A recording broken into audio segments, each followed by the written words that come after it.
অখণ্ড জ্যোতি, মার্চ ১৯৪৩। আজকের এই বিশেষ আয়োজনে আমরা ডুব দেব ১৯৪৩ সালের মার্চ মাসের অখণ্ড জ্যোতি পত্রিকার পাতায়। আমাদের হাতে রয়েছে সেই নির্দিষ্ট সংখ্যার কিছু নির্বাচিত অংশ। এখানে সেই সময়ের আধ্যাত্মিক চিন্তা, জীবন দর্শন আর সেই সঙ্গে দৈনন্দিন জীবনের জন্য বেশ কিছু, যাকে বলে ব্যবহারিক পরামর্শ, সেসবেরই একটা সংগ্রহ। আমাদের লক্ষ্য হল এই লেখার ভাণ্ডার থেকে মূল ভাবনাগুলো ছেঁকে তুলে আনা। দেখা যাক সেই সময়ের লেখকরা জীবনকে কিভাবে দেখতেন। ঠিক, এই সংখ্যাটা যেন একটা একটা মোজাইকের মতো, তাই না? ঈশ্বরের প্রতি বিশ্বাস আর ভক্তির কথা যেমন আছে, তেমনি দুঃখ কেন আসে তার একটা অনুসন্ধানও করা হয়েছে। আবার দেখুন, চরিত্র গঠনের গুরুত্ব, বিভিন্ন ধর্ম আর নৈতিকতার শিক্ষা, এমনকি স্বাস্থ্য রক্ষার মতো বিষয়গুলো বেশ সুন্দরভাবে উঠে এসেছে। আমরা চেষ্টা করব প্রতিটি প্রবন্ধের মূল সুরটা ধরতে, তাদের ভেতরের যোগসূত্রগুলো একটু বোঝার আর কি। তাহলে শুরু করা যাক একেবারে গোড়ার বিষয় দিয়ে, ভক্তি আর বিশ্বাস। দ্বিতীয় পাতাতেই ঈশ্বরের ভক্তি নামে একটি লেখা চোখে পড়ছে। লেখক বলছেন, ভক্তি শুধু পুজো আর্চা বা লোক দেখানো আচার নয়। আসল জিনিসটা হলো ঈশ্বরের প্রতি একটা গভীর অটল বিশ্বাস। খুব সুন্দর একটা উপমা ব্যবহার করেছেন তিনি। কৃষক যেমন বীজ বোনার পর ধৈর্য ধরে হয়তো বৃষ্টির বা ফসলের অপেক্ষা করে, ভক্তেরও তেমনি ধৈর্য আর বিশ্বাস নিয়ে অপেক্ষা করতে হয়। বিশ্বাসটা যেন জমি, আর ভক্তি হল সেই জমিতে পোতা বীজ। বিশ্বাস ছাড়া ভক্তি দাঁড়াতে পারে না। একদম। এই বিশ্বাসের গভীরতার বিষয়টা খুব গুরুত্বপূর্ণ। এই বিশ্বাস যখন দৃঢ় হয়, তখন মনের সব সংশয় দ্বিধা দূর হয়ে যায়। একটা আত্মিক স্থিরতা আসে। এই ভেতরের স্থিরতাই মানুষকে ঈশ্বরের কাছাকাছি নিয়ে যায় বলে লেখক মনে করেন। এরই সূত্র ধরে পরের পাতায় মহাত্মা মনমোহনজি মালভিয়ারজি একটি লেখা আছে, ব্রহ্ম কেমন। তিনি বেদ, উপনিষদ, পুরাণের রেফারেন্স দিয়ে ব্রহ্ম বা সেই পরম সত্তার স্বরূপ ব্যাখ্যা করার চেষ্টা করেছেন। বলছেন, ব্রহ্ম আসলে সৃষ্টি, চেতনা আর আনন্দের উৎস, যা আমাদের সাধারণ ইন্দ্রিয় দিয়ে বোঝা বা ধরা ঠিক সম্ভব নয়। আর এই ব্রহ্মকে জানতে হলে বা উপলব্ধি করতে হলে নিজের মন, ইন্দ্রিয়, বুদ্ধি আর অহংকারকে নিয়ন্ত্রণে আনাটা ভীষণ জরুরি। এইগুলোই নাকি সত্য উপলব্ধির পথে সবচেয়ে বড় বাধা। তাহলে নিজেকে নিয়ন্ত্রণ করাটা এখানে খুব জরুরি একটা পয়েন্ট। আর এই নিয়ন্ত্রণের সাথেই জুড়ে দেয়া হয়েছে সত্যের গুরুত্ব। ১০ম পৃষ্ঠায় সত্য দ্বারা মুক্তি লেখাটিতে তো সরাসরি বলা হচ্ছে, সত্যই ধর্ম, সত্যই মুক্তির পথ। শুধু মুখের কথায় সত্য নয়, চিন্তা আর কাজেও। একেবারে সম্পূর্ণভাবে সত্যনিষ্ঠ হতে হবে। হ্যাঁ, এবং বিষয়টা হলো, দেখুন, সত্যের পথ হয়তো কঠিন, সাময়িকভাবে অসুবিধার মনে হতে পারে, কিন্তু দীর্ঘমেয়াদী শান্তি বা মুক্তির জন্য এটাই একমাত্র পথ। লেখক এটা ইঙ্গিত দিচ্ছেন। মিথ্যা হয়তো ক্ষণিকের জন্য সুবিধা দেয়, কিন্তু সেটা আত্মার উন্নতিতে একটা বাধা তৈরি করে। সুতরাং ব্রহ্মজ্ঞান হোক বা মুক্তি, দুটো ক্ষেত্রেই সত্যনিষ্ঠা আর আত্মনিয়ন্ত্রণকে অপরিহার্য মনে করা হয়েছে এই সময়ের লেখায়। বেশ জোর দিয়েই বলা হয়েছে। এরপর আসা যাক জীবনের এক মৌলিক প্রশ্নে, দুঃখ। কেন আমরা দুঃখ পাই? চতুর্থ পৃষ্ঠায় দুঃখের তাত্ত্বিক খোঁজ লেখাটি এই নিয়ে। এখানে একটা বেশ অন্যরকম দৃষ্টিকোণ তুলে ধরা হয়েছে আমার মনে হলো।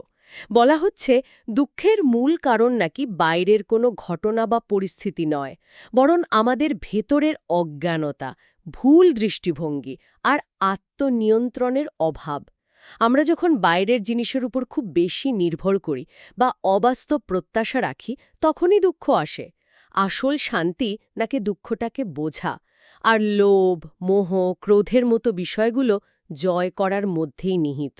এখানে বুদ্ধ, মহাবীর, রামকৃষ্ণের মতো ব্যক্তিত্বদের উদাহরণও দেওয়া হয়েছে, যারা এই পথেই দুঃখ জয় করেছিলেন। এই ভেতরের দিকে তাকালোর ব্যাপারটা খুব জোরালোভাবে এসেছে ঠিকই, তবে এর সাথেই একটা পরিপূরক অথচ কিছুটা ভিন্ন সুর পাই আমরা ৫ম পৃষ্ঠায় স্বামী বিবেকানন্দের মিথ্যা বৈরাগ্য লেখায়। তিনি কিন্তু লোক দেখানো ত্যাগ বা সংসার ছেড়ে পালানোকে আসল বৈরাগ্য বলছেন না। অনেকে হয়তো গেরুয়া পরে বা ঘর ছেড়ে ভাবে মুক্তি পেয়ে গেল। বিবেকানন্দ বলছেন, ওটা অনেক সময় দায়িত্ব এড়িয়ে যাওয়া।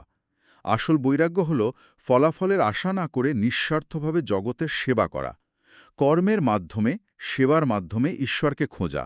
এটাই জীবনের উদ্দেশ্য হওয়া উচিত, জগৎ থেকে পালানো নয়। তিনি জোর দিচ্ছেন যে সংসারের থেকেও অনাসক্ত হয়ে কাজ করা সম্ভব এবং সেটাই আসল চ্যালেঞ্জ আর কি। হ্যাঁ, দুটো ধারণাই কিন্তু বলতে গেলে একে অপরের পরিপূরক মনে হচ্ছে। একদিকে দুঃখের কারণ নিজের ভেতরে খোঁজা, অন্যদিকে জগৎকে অস্বীকার না করে তার মধ্যেই নিঃস্বার্থ কর্মের পথ খুঁজে নেওয়া। এই সূত্র ধরেই এগোনো যাক চরিত্র, সম্পদ আর আত্মসংযমের ভাবনায়।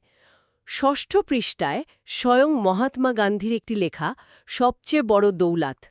তিনি একেবারে দ্ব্যর্থহীন ভাষায় বলছেন, টাকা পয়সা, সম্পত্তি এগুলো আসল সম্পদ নয়। জীবনের সবচেয়ে বড় দৌলত হল মানুষের চরিত্র, সত্যবাদিতা, সততা আর আত্মসংযম। চাহিদা যত কমানো যায় ততই নাকি শান্তি। অতিরিক্ত ধনসম্পদকে তিনি কাঁটার সঙ্গে তুলনা করেছেন। ভোগ করতে গেলেও লাগে, ফেলে দিলেও লাগে। বেশ কঠিন কথা। এই লেখাতেই তিনি আত্মসংযমের অঙ্গ হিসাবে ব্রহ্মচর্যে পালনের শরীর ও মনের সংযম, বিশেষত ইন্দ্রিয় সুখের প্রতি আসক্তি কমানো, সেটার গুরুত্ব তুলে ধরেছেন। একদম।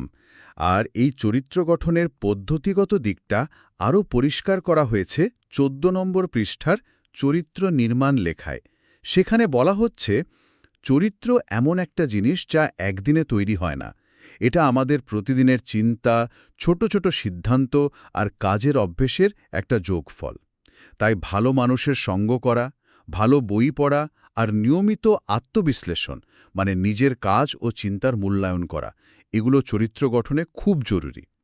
এই প্রসঙ্গে শিকারী জিম করবেটের একটা নীতি উল্লেখ করা হয়েছে, এক পাকড়ো অর লড়ো, একটা লক্ষ্য ঠিক করে তার পেছনে লিগে থাকা। এই একাগ্রতা শুধু চরিত্র নয়, যে কোনো কাজে সাফল্য আনে। গান্ধীর বলা ওই আত্মসংযমের ধারণাটা এখানেও ভিত্তি হিসাবে কাজ করছে, সেটা বেশ বোঝা যায়। তাহলে ব্যক্তিগত চরিত্র গঠনের পাশাপাশি সামাজিক নীতি আর সম্প্রীতির বিষয়গুলোও নিশ্চয়ই এসছে। অবশ্যই। যেমন ৭ম পৃষ্ঠায় অহিংসৈব সর্বভূতেষু এই ভাবনার কথা বলা হয়েছে। এর শুধু মানুষ নয়, পৃথিবীর সকল প্রাণের প্রতি করুণা আর সহানুভূতির কথাই বলা হচ্ছে এখানে। এটা একটা সার্বজনীন নীতি। আবার দেখুন ১০ম পৃষ্ঠায় স্বামী দয়াল দত্তজি রত্নমাল তার হিন্দু ধর্ম, রাষ্ট্রধর্ম লেখায় হিন্দু ধর্মকে শুধু একটা নির্দিষ্ট পূজাপাঠের গণ্ডিতে না দেখে একটা বৃহত্তর জীবন দর্শন বা জীবনধারা হিসাবে ব্যাখ্যা করেছেন। তিনি বলছেন, এই জীবনধারা বহু বিচিত্র বিশ্বাস আর দর্শনকে আত্মস্থ করেছে এবং তার মতে এটাই ভারতের রাষ্ট্রীয় পরিচয়ের একটা ভিত্তি তৈরি করেছে। এই ধরনের ভাবনাগুলো সেই সময়ের প্রেক্ষিতে খুব তাৎপর্যপূর্ণ ছিল নিশ্চয়ই। বিভিন্ন ধর্ম আর দর্শনের কথা যখন উঠলই, ১২ নম্বর পৃষ্ঠায় একটা খুব ইন্টারেস্টিং জিনিস দেখলাম। বেদ, কোরআন, বাইবেলের মতো বিভিন্ন ধর্মগ্রন্থের মূল নৈতিক শিক্ষাগুলোর একটা তুলনা। আশ্চর্যভাবে দেখা যাচ্ছে মৌলিক নীতিগুলো, যেমন সত্য কথা বলা, পিতামাতার সেবা করা, দান করা, অন্যের ক্ষতি না করা, এগুলো প্রায় সবখানেই এক। কি আশ্চর্য! ঠিক এই জায়গাটাতেই সার্বজনীনতার ধারণাটা স্পষ্ট হয়, তাই না? বিভিন্ন পথের লক্ষ্য যেন একই, ভালো মানুষ হওয়া, ভালো সমাজ গড়া। ১০ম পৃষ্ঠায় হিন্দু ধর্মকে যেভাবে একটি সমন্বিত জীবন দর্শন হিসেবে দেখা হয়েছে, তা জাতীয় ঐক্য তৈরির একটি প্রচেষ্টা হিসেবেও পাঠ করা যেতে পারে। আবার ১২ পৃষ্ঠার এই তুলনা আমাদের মনে করিয়ে দেয় যে ধর্মের বাহ্যিক আচারের চেয়ে ভেতরের নৈতিক শিক্ষাই আসল। ৭ম পৃষ্ঠার অহিংসার ধারণা বা ১৫ পৃষ্ঠার রাজা শ্রেণিক ও মন্ত্রী অভয় কুমারের গল্পটা মনে আছে তো? যোগ্যতা অনুযায়ী বৈভব, এগুলো সবই ব্যক্তিগত দায়িত্ব আর সামাজিক কল্যাণের ধারণাকেই পুষ্ট করে। ওই গল্পে মন্ত্রী অভয় কুমার খুব সুন্দরভাবে প্রমাণ করেছিলেন যে সমাজে যে বৈভব বা অবস্থানে পার্থক্য দেখা যায়, তা কেবল রাজার ইচ্ছায় নয়, বরং মানুষের নিজের যোগ্যতা আর কর্মফলেরই প্রতিফলন। বাহ! তার ব্যক্তিগত চেষ্টা আর সামাজিক নিয়ম দুটোরই ভূমিকা আছে। আচ্ছা, এই আধ্যাত্মিক বা দার্শনিক আলোচনার পাশাপাশি কিছু খুব জীবন ঘনিষ্ঠ, যাকে বলে প্র্যাকটিক্যাল পরামর্শও কি ছিল এই সংখ্যায়? হ্যাঁ, বেশ কিছু ছিল। যেমন ৮ নম্বর পৃষ্ঠায় পরিশ্রমের দুটি দিক। এখানে শারীরিক আর মানসিক দু ধরনের পরিশ্রমের মধ্যেই ভারসাম্য রাখার কথা বলা হয়েছে। শুধু একটায় জোর দিলে জীবন অসম্পূর্ণ থেকে যায়। ৯ নম্বর পৃষ্ঠায় জওহরলাল নেহরু তার জেল জীবনের অভিজ্ঞতা থেকে লিখেছেন স্বাস্থ্য ও ব্যায়াম নিয়ে। শরীরকে সুস্থ রাখা যে মনের জোর বজায় রাখার জন্য কতটা জরুরি, সেই কথা তিনি নিজের অভিজ্ঞতা থেকে বলছেন। এমনকি প্রতিকূল পরিবেশেও ব্যায়াম আর স্বাস্থ্যকর অভ্যাসের গুরুত্ব তিনি তুলে ধরেছেন। একই পৃষ্ঠায় স্বামী শিবানন্দ সরস্বতী আবার এক অন্যরকম সৈনিকের কথা বলছেন। সৈনিকদের আবশ্যকতা লেখায়। এরা হলেন সেই মানুষ যারা শারীরিক, মানসিক আর আধ্যাত্মিকভাবে শক্তিশালী হয়ে সমাজের অন্যায় অবিচারের বিরুদ্ধে লড়বেন, সমাজকে উন্নত করবেন। একেবারে অন্যরকম ভাবনা। বাহ, স্বাস্থ্যের কথা, আবার সমাজের প্রতি দায়িত্বের কথাও দারুণ। আর কিছু? আছে। ১৩ নম্বর পৃষ্ঠায় ভগবান বুদ্ধের কিছু উপদেশ দেওয়া হয়েছে, যেগুলো মূলত আত্মনিয়ন্ত্রণ, মধ্যপন্থা অবলম্বন আর দুঃখ থেকে মুক্তির পথ নির্দেশ করে। খুব সংক্ষিপ্ত কিন্তু গভীর। ১৭ নম্বর পৃষ্ঠায় পাপের বাপ নামে একটি খুব শিক্ষামূলক গল্প আছে। একটি ছোট মিথ্যা কিভাবে আরও অনেকগুলো পাপ বা ভুলের জন্ম দেয় সেটাই দেখানো হয়েছে। গল্পের বার্তাটা পরিষ্কার। সত্যের পথ কঠিন হলেও মিথ্যার পরিণতি আরও ভয়ঙ্কর হতে পারে। ৮ নম্বর পৃষ্ঠায় মহাভারতের নারায়ণাস্ত্র নিবারণের কাহিনীটাও বেশ প্রতীকী মনে হয়। অর্জুনের অহংকার যেভাবে চূর্ণ হয়েছিল এবং তিনি অস্ত্র সংবরণ করেছিলেন, সেটা হয়তো এই বার্তাই দেয় যে নিজের অহং ত্যাগ করে বৃহত্তর শক্তির কাছে আত্মসমর্পণেই প্রকৃত শান্তি বা সমাধান নিহিত। আর ১৮ নম্বর পৃষ্ঠায় নতুন বৃক্ষ লাগান লেখাটি ভালো কাজ বা সদ্গুণ অর্জনকে আক্ষরিক অর্থেই নতুন গাছ লাগানোর সঙ্গে তুলনা করছে, যা নিজের এবং সমাজের জন্য ছায়া এবং ফলের মতো মঙ্গল বয়ে আনে। খুব সুন্দর উপমা। নিয়ে কি কোনো ভাবনা চিন্তা পাওয়া যায় এই পত্রিকায়? হ্যাঁ, সেদিকটাও বাদ যায়নি। ১১ নম্বর পৃষ্ঠায় অন্তিম সময়ের স্মরণীয় ঘটনা শিরোনামে বেশ কয়েকটি ঐতিহাসিক ব্যক্তিত্ব ও সাধারণ মানুষের মৃত্যু মুহূর্তের কথা তুলে ধরা হয়েছে।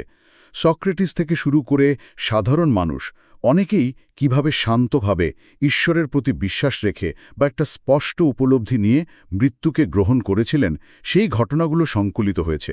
এটা যেন মৃত্যুকে ভয় না পেয়ে জীবনের এক স্বাভাবিক পরিণতি হিসেবে দেখার একটা ইঙ্গিত দেয়। একদিকে যেমন মৃত্যুর মুখোমুখি হওয়ার কথা, অন্যদিকে জীবনের কর্তব্যগুলোও নিশ্চয়ই আলোচিত হয়েছে। ঠিক, যেমন ১৬ নম্বর পৃষ্ঠায় তুলসীদাসের রামায়ণ থেকে পতিব্রত ধর্ম অংশটি নেওয়া হয়েছে। এখানে মূলত একজন স্ত্রীর কর্তব্য, তার পতির প্রতি নিষ্ঠার কথা বলা হয়েছে। এটা বলতে গেলে সেই সময়ের সামাজিক কাঠামোয় নারীর ভূমিকা নিয়ে প্রচলিত ধারণার প্রতিফলন। তবে একই পৃষ্ঠায় আবার রয়েছে সন্ত কবীরের একটি পদ, আপনি অন্দার। কবীর কিন্তু ঠিক উল্টো কথা বলছেন। তিনি সব বাহ্যিক আচার অনুষ্ঠান, তীর্থযাত্রা এগুলোকে গৌণ করে নিজের ভেতরে তাকানোর কথা বলছেন, আত্মার মধ্যেই ঈশ্বরকে খোঁজার কথা বলছেন।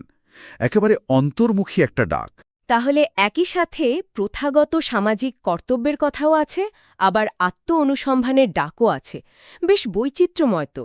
এই বৈপরীত্য বা বৈচিত্র্যটাই হয়তো জীবনের পূর্ণাঙ্গ ছবিটা তুলে ধরে, তাই না? একদিকে সামাজিক দায়িত্ব পালন, অন্যদিকে নিজের ভেতরের সত্যকে খোঁজা, দুটোই জীবনের অংশ। মৃত্যুর প্রতি ওই শান্ত সমাহিত দৃষ্টিভঙ্গি, আর জীবনের প্রতি একই সঙ্গে কর্তব্যপরায়ণ, আবার খানিকটা নির্লিপ্ত থাকার যে সুর, সেটা এই লেখাগুলোর মধ্যে দিয়ে বারবার ধ্বনিত হয়েছে। ১১ পৃষ্ঠের ঘটনাগুলো যেন শেখায় মৃত্যু অনিবার্য জেনেও কিভাবে মর্যাদা আর স্থিরতার সঙ্গে তার মুখামুখি হওয়া যায়। জীবনের ক্ষণস্থায়িত্ব আর শেষ মুহূর্তে মানসিক প্রস্তুতি, সেটা কতটা গুরুত্বপূর্ণ, সেই ভাবনাই এখানে প্রধান। সত্যি, ১৯৪৩ সালের মার্চ মাসের অখণ্ড জ্যোতির এই সংখ্যাটা যেন একটা টাইম ক্যাপসুল। আধ্যাত্মিকতার গভীরতা থেকে শুরু করে শরীর চর্চা, চরিত্র গঠন, সামাজিক সম্প্রীতি, কর্তব্য, এমনকি মৃত্যুকে সহজভাবে গ্রহণ করা, কত রকমের ভাবনা উঠে এলো আমাদের আজকের আলোচনায়। প্রতিটি লেখাই যেন সেই বিশেষ সময়ের আয়না, যা আমাদের সেকালের মানুষের জীবন দর্শন বুঝতে সাহায্য করে। এবং লক্ষ্য করার মতো বিষয় হল, প্রায় ৮০ বছর পেরিয়ে এসেও এই লেখাগুলোর অনেক ভাবনাই কিন্তু আজকের দিনেও বেশ প্রাসঙ্গিক মনে হতে পারে। যেমন ধরুন, ভেতরের শক্তিকে জাগিয়ে তোলা, সত্যনিষ্ঠ থাকা, নিঃস্বার্থভাবে কাজ করা, আত্মসংযম বা নিয়মিত আত্মবিশ্লেষণ, এই বিষয়গুলো কি আজও আমাদের জীবনে সমান গুরুত্বপূর্ণ নয়? এই পুরনো পত্রিকার পাতা থেকে উঠে আসা কোনো ভাবনাটা আজকের শ্রোতাদের সবচেয়ে বেশি নাড়া দিল, বা কোন শিক্ষাটা তারা নিজেদের জীবনে প্রয়োগ করার কথা ভাববেন, সেটা হয়তো তারা নিজেরাই ভেবে দেখতে পারেন। এই চিন্তাটাই হয়তো আজকের মতো আমরা রেখে যেতে পারি।